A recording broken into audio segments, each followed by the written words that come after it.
Halo anak-anak semua, hari ini kita akan belajar tema 3, subtema 2, pembelajaran kedua.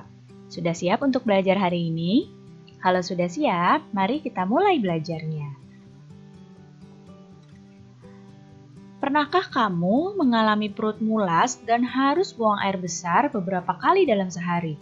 Bahkan, kondisi fesesmu pun encer? Jika kamu pernah mengalami kondisi seperti itu, berarti kamu pernah mengalami gangguan pencernaan yang disebut dengan diare.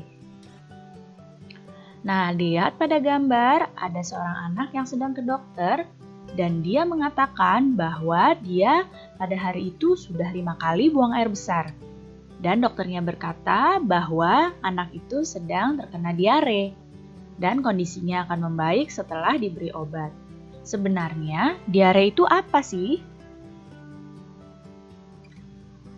Diare adalah penyakit yang ditandai dengan buang air besar yang encer dan lebih sering dari biasanya. Nah, diare itu terjadi ketika makanan dan cairan yang dimakan terlalu cepat dan terlalu besar jumlahnya pada saluran pencernaan. Lihat di sini, ketika di usus besar, ini makanan harus diserap airnya. Seseorang yang menderita diare, ini penyerapan airnya terlalu sedikit, sehingga feses yang keluar menjadi encer. Kenapa bisa diare? Diare itu dapat terjadi ketika kita mengonsumsi makanan atau minuman yang terkontaminasi bakteri, virus, atau parasit.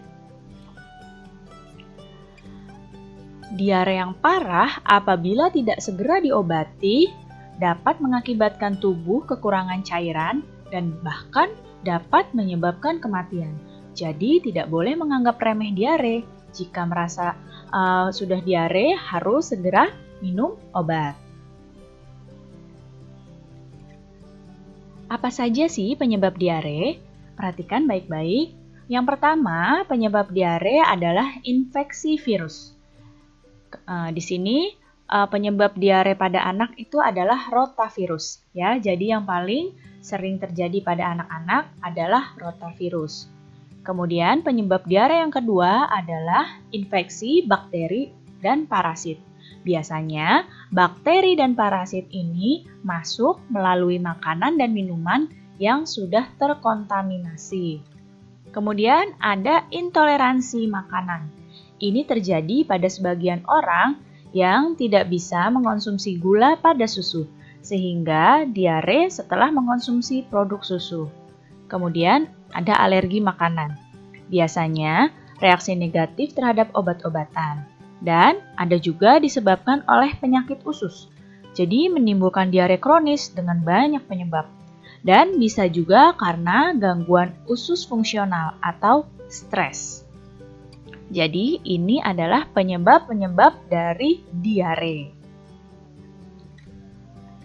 Nah, bagaimana ya pengobatan diare? Jika diarenya masih belum parah, bisa diobati dengan cairan oralit atau cairan gula dan garam.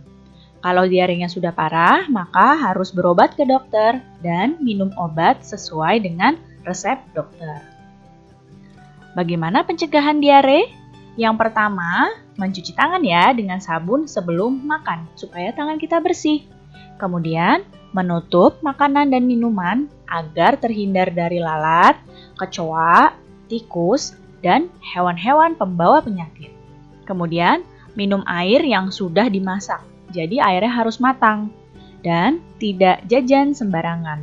Jika ini kamu berusaha lakukan, kamu akan terhindar dari diare. Kamu sudah belajar gangguan pada sistem pencernaan. Penyakit-penyakit tersebut dapat disembuhkan dengan obat. Banyak perusahaan farmasi yang memproduksi obat. Nah, untuk mengenalkan produk-produk obatnya, perusahaan farmasi itu mempromosikan produknya melalui iklan.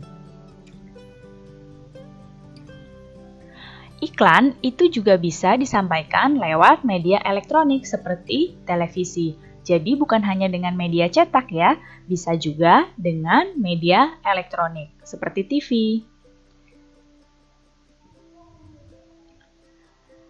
Nah, ini adalah ciri-ciri iklan pada media elektronik. Pertama, disampaikan secara elektronik, yaitu bisa dalam bentuk audio, yaitu iklan pada radio. Jadi iklan pada radio itu bentuknya hanya audio atau suara. Dan bentuk video dan audio pada iklan di televisi. Bentuk video dan audio itu ada iklan di televisi. Kemudian, yang kedua, disampaikan dalam waktu singkat. Ciri-ciri yang ketiga, menggunakan bahasa formal dan non-formal. Jadi, iklan di media elektronik itu bisa menggunakan bahasa yang memang resmi, bisa juga dengan bahasa sehari-hari atau bahasa non-formal. Kemudian, kalimatnya pada iklan itu singkat, padat, dan persuasif. Persuasif itu kalimatnya mengajak.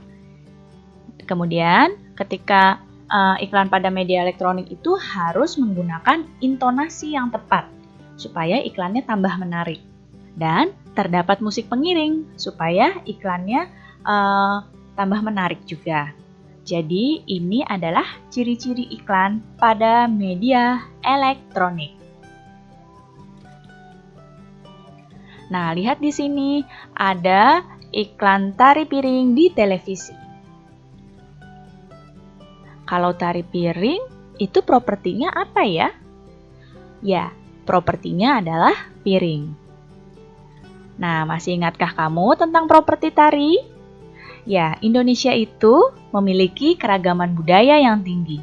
Nah, hampir setiap tarian daerah itu punya properti. Nah, properti tari itu adalah bagian dari perlengkapan tarian yang digunakan untuk meningkatkan keindahan sebuah tarian dan untuk memperdalam makna yang terkandung dalam sebuah tarian. Berikut adalah properti tarian tradisional Indonesia. Nah, tari yang pertama adalah tari gantar.